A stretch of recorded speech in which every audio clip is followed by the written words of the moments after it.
Kottayam medical college ആശുപത്രിയിലെ 14-ാം ward കെട്ടിടം തകർന്നു വീണുണ്ടായ അപകടത്തിൽ ഒരു സ്ത്രീക്ക് ദാരുണാന്ത്യം.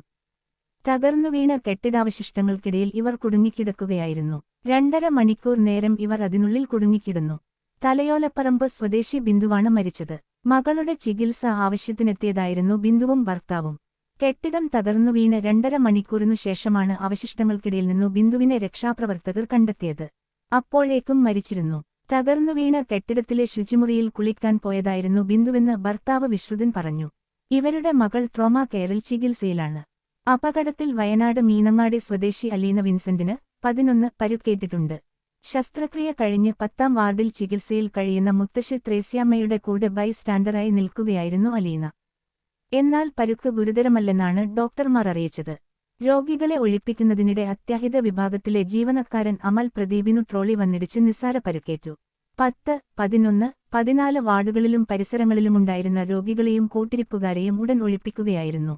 10-ാം വാർഡിനോട് ചേർന്നുള്ള 3 നില കെട്ടിടത്തിന്റെ ശുചിമുറിയാണ് ഇടിഞ്ഞുവീണ്ടെന്ന് ആശുപത്രി superintendent doctor T. K. Jayakumar വ്യക്തമാക്കി.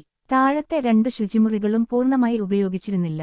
11, 14, 10 വാർഡുകളാണ് ഇവിടെ പ്രവർത്തിച്ചിരുന്നതെന്നും അദ്ദേഹം പറഞ്ഞു.